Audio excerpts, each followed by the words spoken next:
for another one.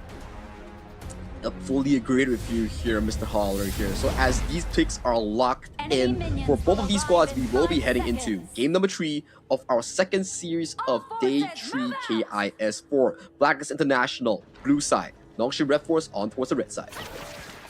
This is going to be an interesting one, right? In terms of how they play this. Because again, if Blacklist are able to play fast and furious, Dragon is able to make those impacts on the outside lanes and to kind of snowball from there. Plus you have Chami1 on this Byron, who's a great laner in and of itself. You're going to have a lot of potential. Now the execution, that's another story, but Blacklist International are set up for success.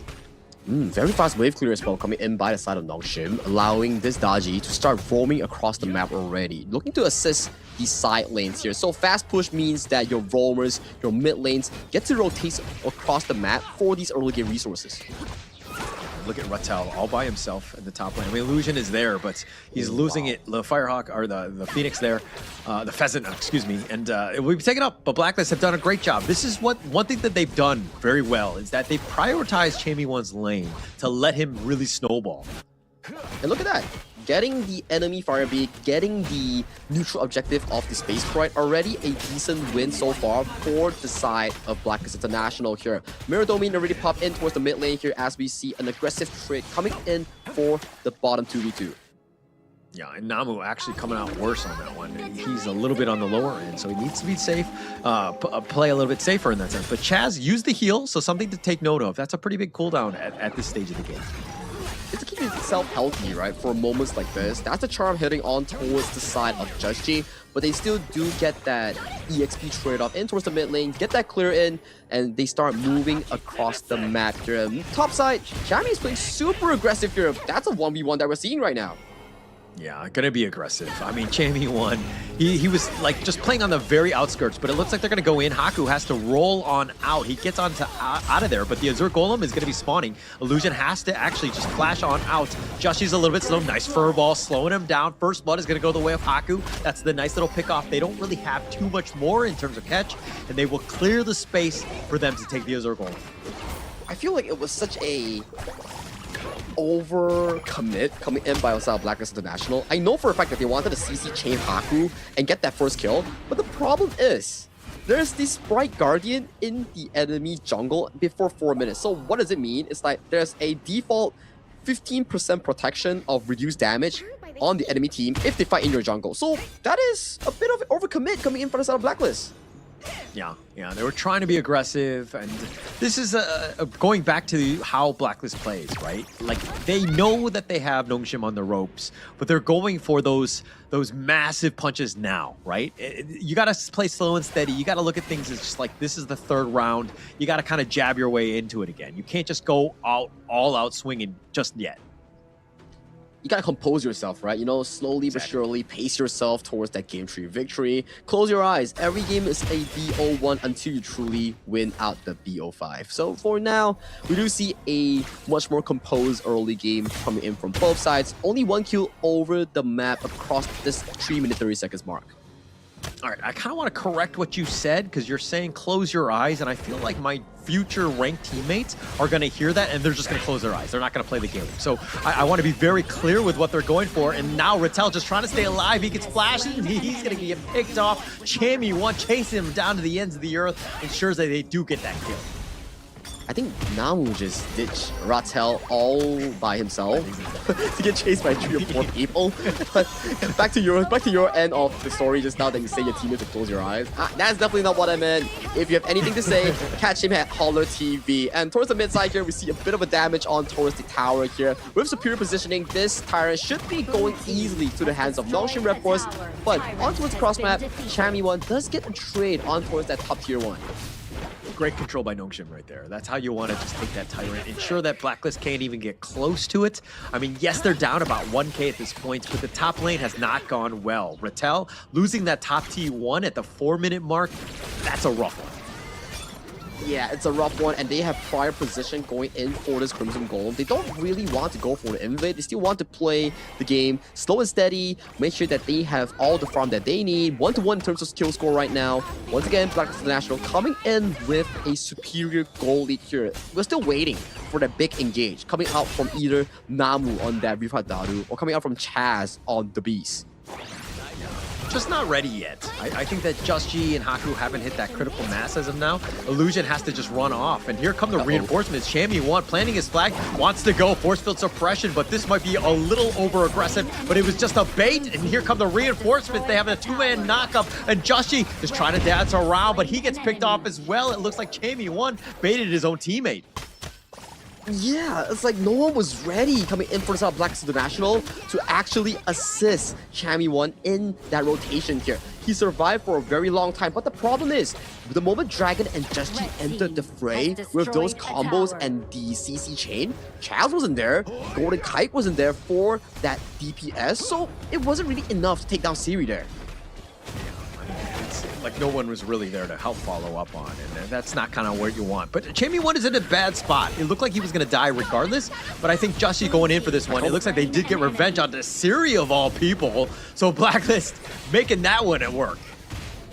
Very good positioning coming in by the side of Dragon. Just knowing for the fact that, okay, Siri doesn't have flash after that big play I made in topside. So he capitalized on the fact that Siri was going for, you know, the lazy route. What's the lazy route? You take the long route with more bushes, and then you get yourself cut off halfway through. It's like you're getting preyed on. Too many eyes. D-Renjay, it's a good hero and all. It's very jack of all trades, but one thing it lacks is mobility, right? And he kind of, without that flash, he's definitely going to struggle. So, you know, he's got to play a little bit more safe in that sense. He got to probably go the safer route instead of just kind of going through those brushes like that.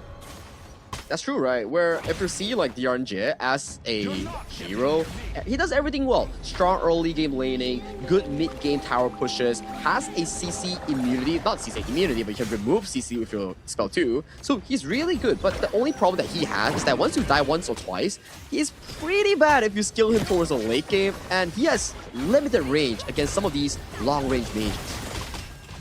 He's not the best farm laner, but he's like, he'll get you by. He's kind of like the Toyota Camry of, you know, farm laners, I would say. It's not the most flashy of guys, but he'll get it done.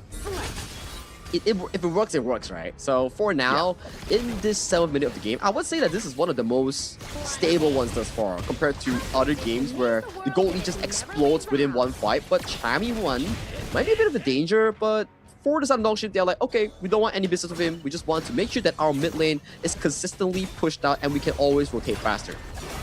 Yeah, and even going into that, Rattel was being aggressive because he had reinforcements on the way, but Chammy1 is actually outdueling him. This is something that Rattel needs to be a little bit worried about, especially coming into this potential team fight, because if he gets the jump, he's able to maybe get to Dragon. That's best case scenario, but he can't deal with anyone else. It's all 1v1. But it's still an okay trade. If you look at towards the mid lane, Haku utilizing the critters, getting that mid tier 1 down for his team, but losing out another bot tier 2. So turret trading wise is looking much better for the side of Blacklist International. And you can see the Unbridled Outburst catches on towards Dodgy. Oh, nice two-man stampede. They find him, an Illusion just barely staying on. He's just gonna get dove under Dragon, chasing him down to the ends of the earth, ensures that he sacrifices his own life for him, but he's gonna be down on this one, and now they find Chaz. Golden Kite is getting whittled as well. He has no Dragon. Chammy1 being chased. He's got the force field suppression. Haku just rolling it down with that wild growth. This mid T2 is going down. Nongshim find the perfect team fight to get themselves going.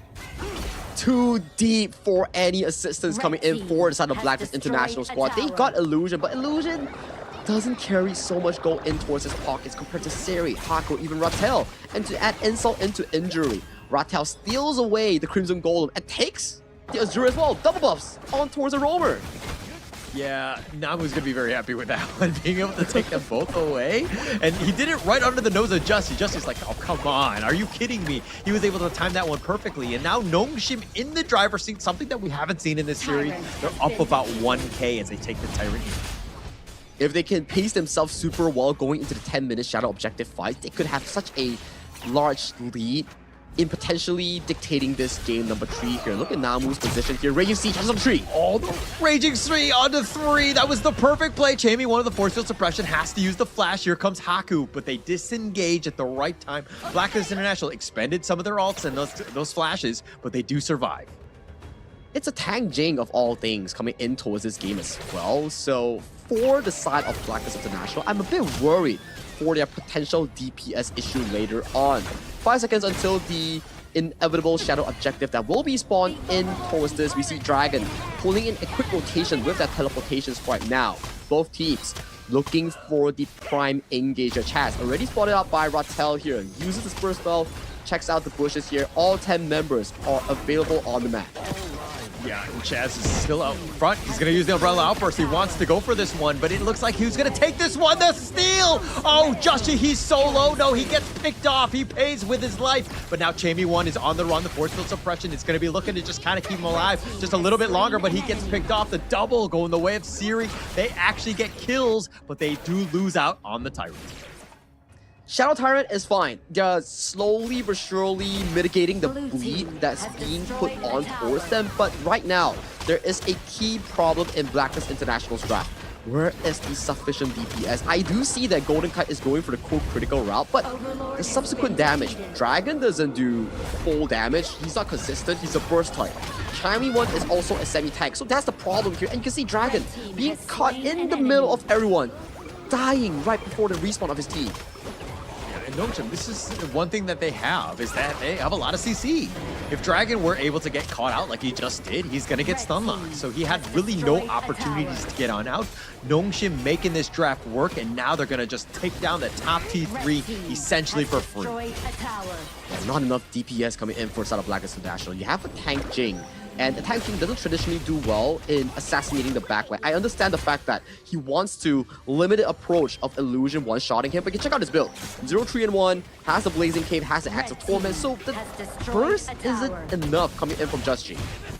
Yeah, they needed that damage. They need that burst. But again, you're kind of thinking Agudo and as well as the Lapu Lapu, I need to out-sustain that. I need to survive. So he's kind of trying to go in for this, but the Umbrella Outburst, the Furball is going to be used in counter, but Illusion has already been picked off. Siri doing some work on the Dragon who gets on out of this one. Justy's going to be picked off. It looks like Nongshim have found the right approach. They tried to go in for this one. They tried to go in terms of this team fight, but they were not able to do it. So they're going to be waiting for this Shadow Vanguard here. And Ratel is going to be up front with Chammy 1 to kind of deal with it. The Storm Strike is going to be on point. Nice onto 3. It looks like Ratel turns that around. Chammy 1 looking to turn it up himself, but they have 4 members that are still around. Namu, nice little play. Nice 3-man stun. They find Chammy 1, who's out sustaining. No, he will get killed in the end. And now with Just up in about 2 seconds, they're on a bit of a timer. They find Golden Kite. Dragon and Just are back up. They're trying to go for the crystal, and it looks like they're going to be slowed down. They get picked off. Siri's going to be picked as well. Haku is now running for his life. He does survive. Illusion will as well, and it looks like Blacklist International somehow hold on. But the damage has been done here, Hauler. Look at the towers. They don't respawn. But in 20 seconds, all the members of Nongshim RedForce will be ready and available to get that Tyrant in that bottom river. For now, the issue with Blacklist International, we cannot take another losing fight. Let's check out the instant replay what exactly happened here. Chammy 1 played really well with the sustain here, but look at the Furball landing on towards Golden Kite.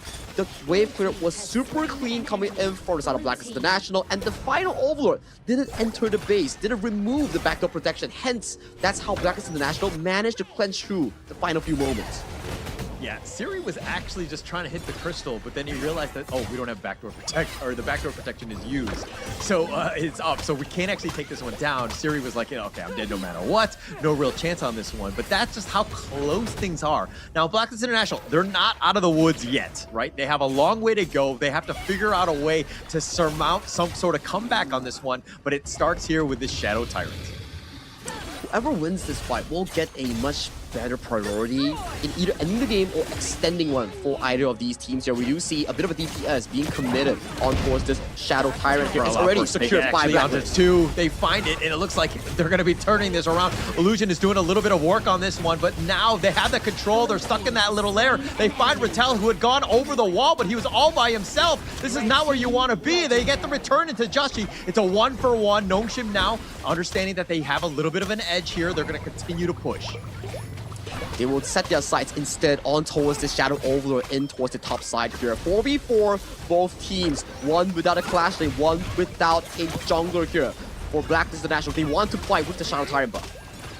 Yeah, and they do have that smite. Haku's alive. Jushi's down for about 20, but they're not actually working on this. Dragon is working his way around. Chaz is just getting shot down. No chance. Haku just runs him down. Chammy1 is now here, and now it looks like he's going to be killed as well. And Nongshim, off an uncharacteristic mistake by Chaz and Chammy, now this opens up the door for the Overlord.